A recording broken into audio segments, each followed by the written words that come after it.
Hello, YouTube. This is your magical mystic, Emme, the founder of the Emme brand of businesses, including Magical Mystic Divinity Academy, and now Legacy Builders Academy, as well as Embossed Entertainment, the TV personality behind Moments of Mindfulness, best-selling author, yada, yada, yada, okay?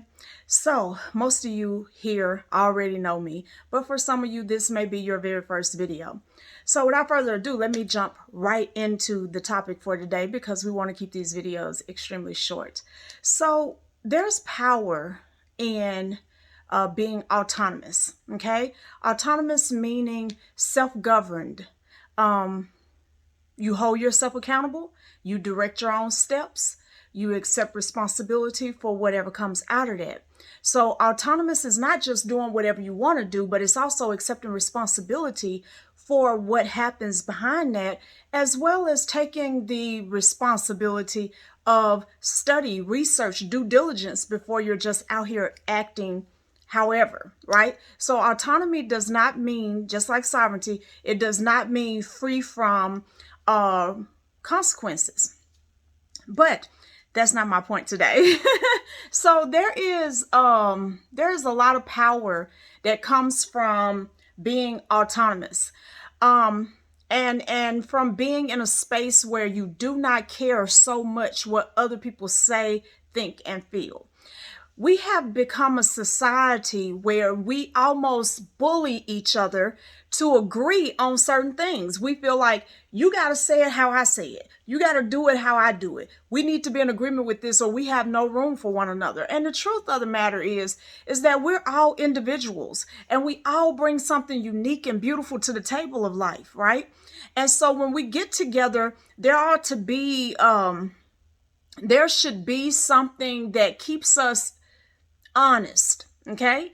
And the only way that's going to happen is if we all bring our authentic selves to the table in the first place. It keeps us all honest. It keeps us all growing. It keeps us all encouraged. We don't need a whole bunch of Rains in the world. The world has one. That's me. But imagine if you stopped being you, we would be missing something, okay?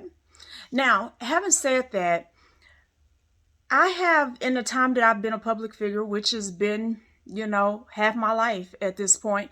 Not always as public as I am now, okay?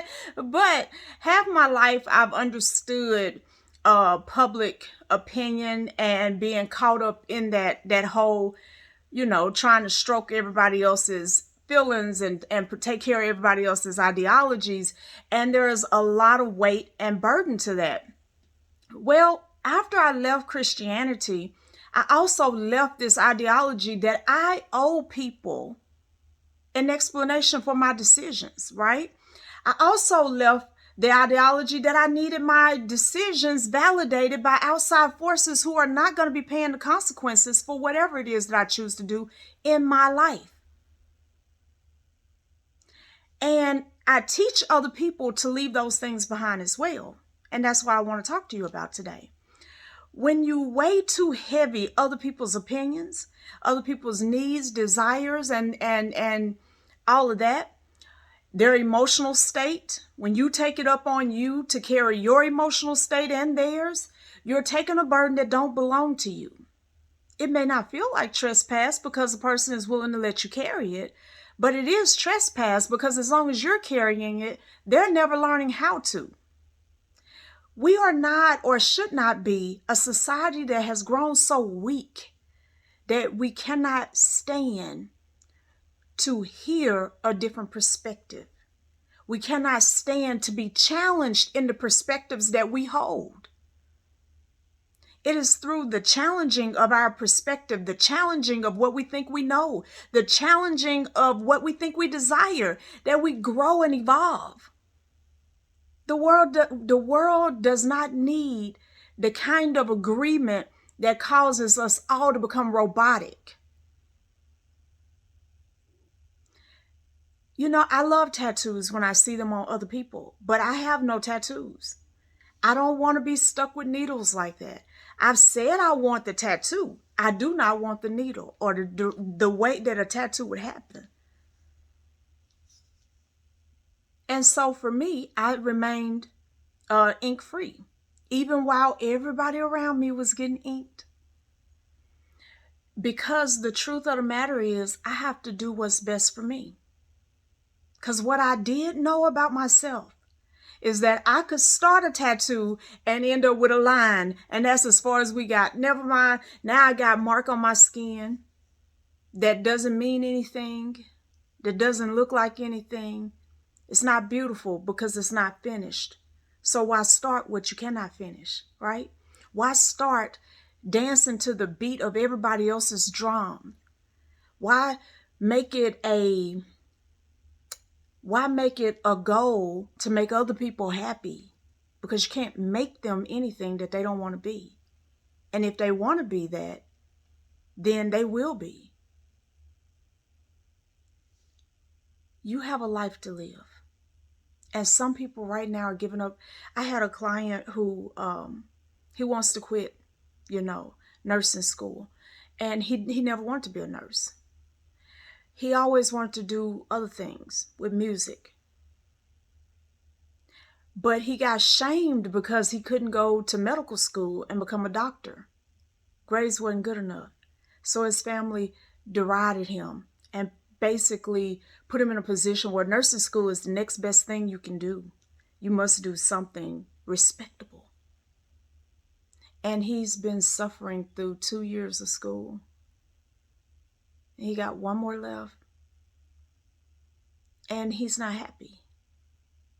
And so when I asked him, what would it look like if you chased your own joy?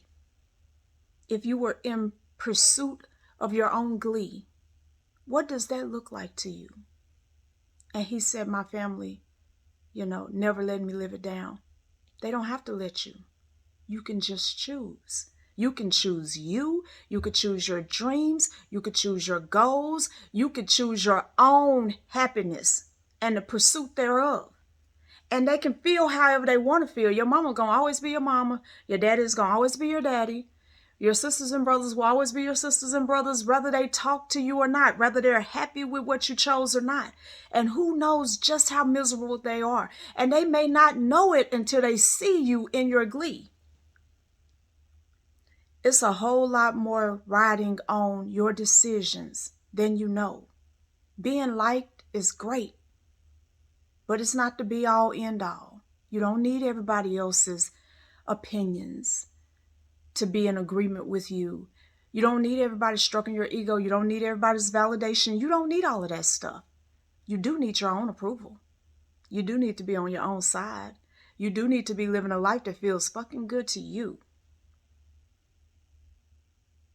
Because if you make your life feel amazing to everybody else, for them to be in your life, like, I love being in your life. This feels great. You're a great friend. You're a great brother. You're a great sister. You're a great husband, a great wife. But inside you're dying.